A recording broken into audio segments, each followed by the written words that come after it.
So, ang pag-aaralan naman natin ngayon is kung paano mag-connect ng dalawang bulb controlled ng isang switch. So, ito yung diagram natin.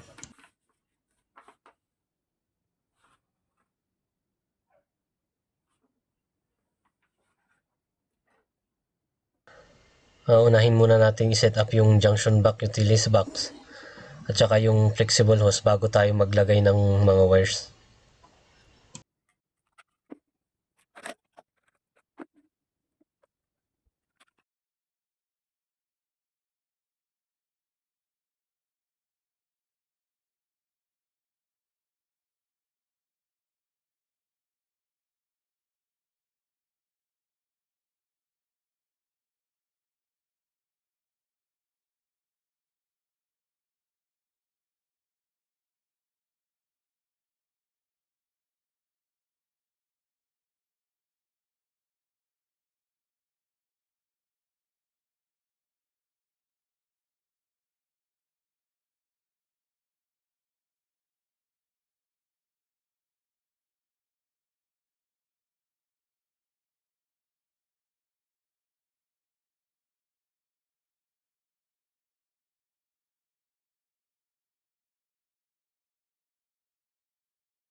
So, ayan guys, ilagay na natin yung flexible hose at saka wires na nanggaling sa ating circuit breaker.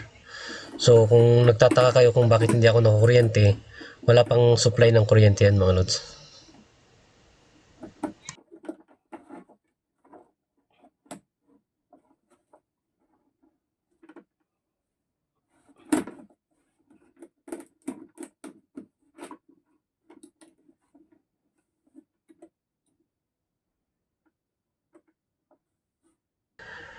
So guys, sunod naman natin ilagay yung ating mga wires sa ating flexible hose.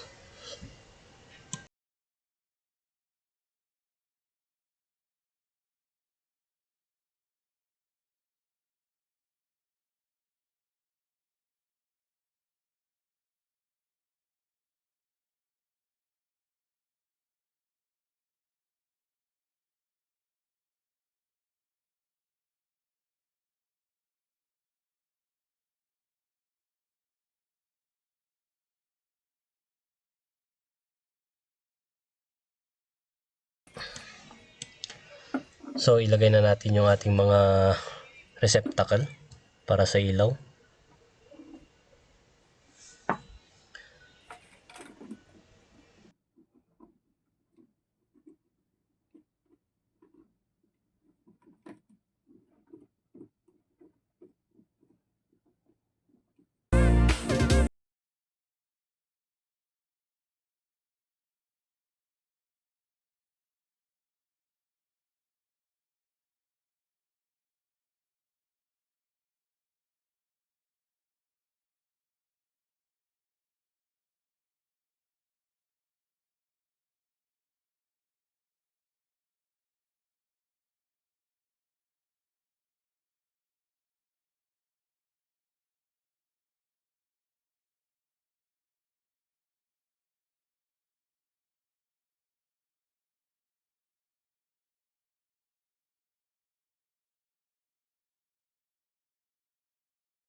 Guys, natapos na natin i-connect yung wire sa ating switch. At natapos na rin natin ilagay yung receptacle para sa bulb 1, receptacle para sa bulb 2, at saka yung junction box natin na para sa connection at saka yung switch natin. So ito yung wire na to, yung supply natin galing sa ating circuit breaker. Unahin natin i-connect yung line 1 or neutral sa ating receptacle 1 at saka receptacle 2. Yung white na galing sa ating circuit breaker at yung white na galing sa ating receptacle 1 at saka yung white na galing sa ating receptacle 2. Yan yung white na galing sa receptacle 1 at saka yung white na galing sa ating receptacle 2. I-connect natin yung tatlo.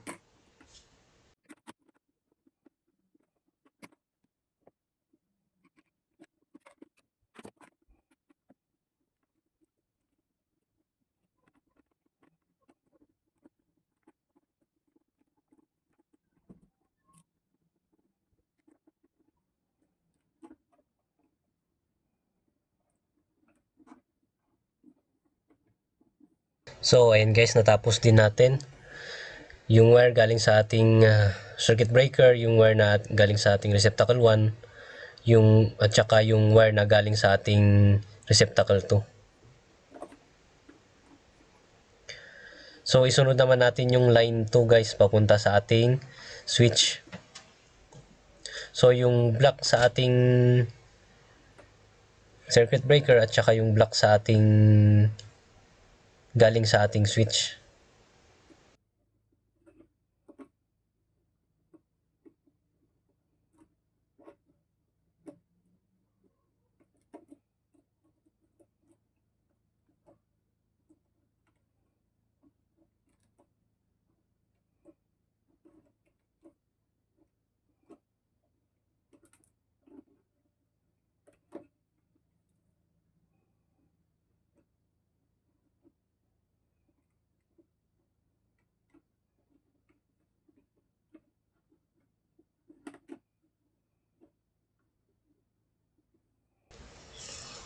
So ayun guys, natapos natin i-connect yung line 2 papunta sa ating switch.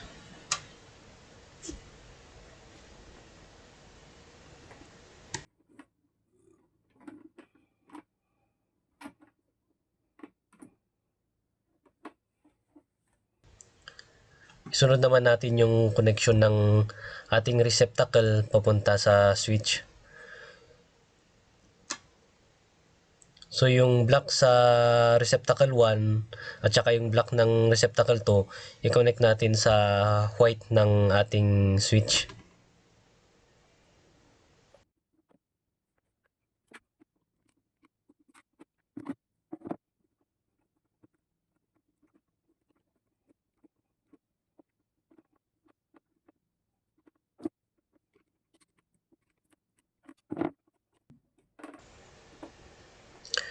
I-connect natin tong puti galing sa ating switch sa block ng galing sa receptacle 1 at saka receptacle 2.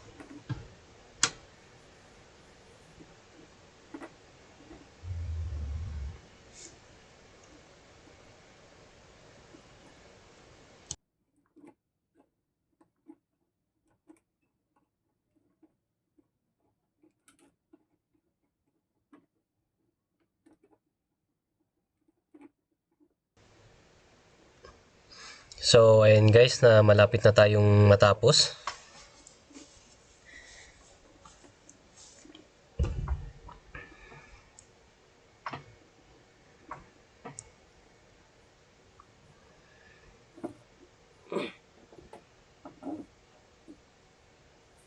So yung line 1 natin or neutral papunta sa receptacle 1 at saka connection natin papunta sa receptacle 2.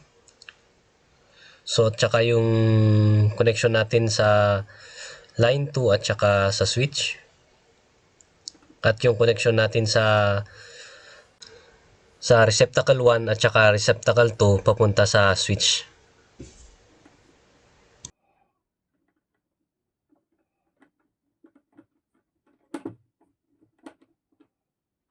So guys, lagyan natin ng bulb ang ating receptacle para malaman natin na tama ang ating ginawa sa ating connection. Bago natin lagyan ng electrical tape yung ating mga connection.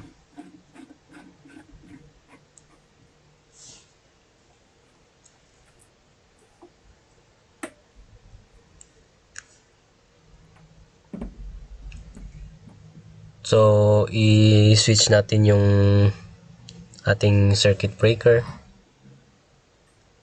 And yun. So umilaw yung dalawa, tama yung connection natin. Kahit tanggalin mo yung isang bulb, iilaw pa rin yung isa.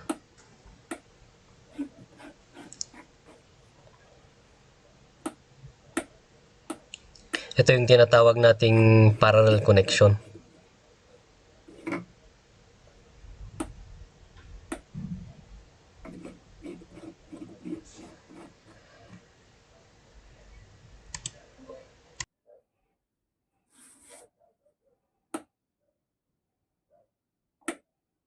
Okay guys, i-off muna natin yung circuit breaker natin bago natin lagyan ng electrical tape ang ating connection para iwas disgrasya.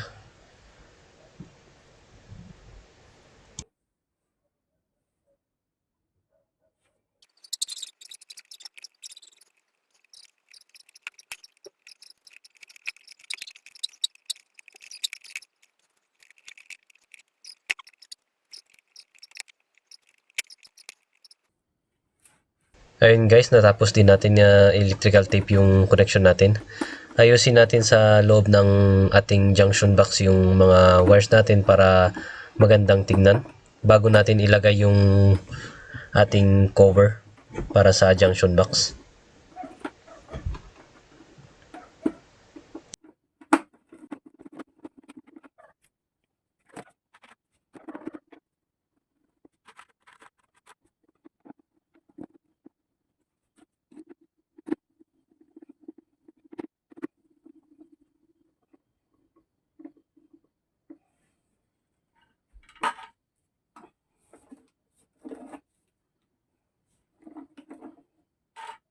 Iayos din natin yung cover ng ating circuit breaker at saka yung cover ng ating switch.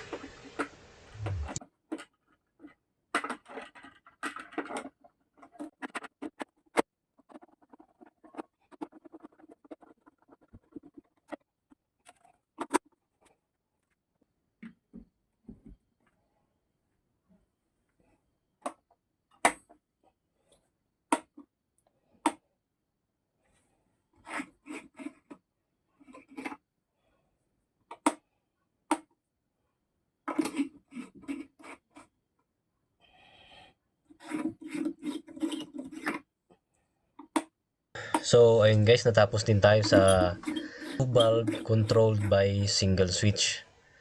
At kung may natutunan kayo, don't forget to like, share, and subscribe for more videos. Maraming salamat. Thank you. Thank you. Thank you.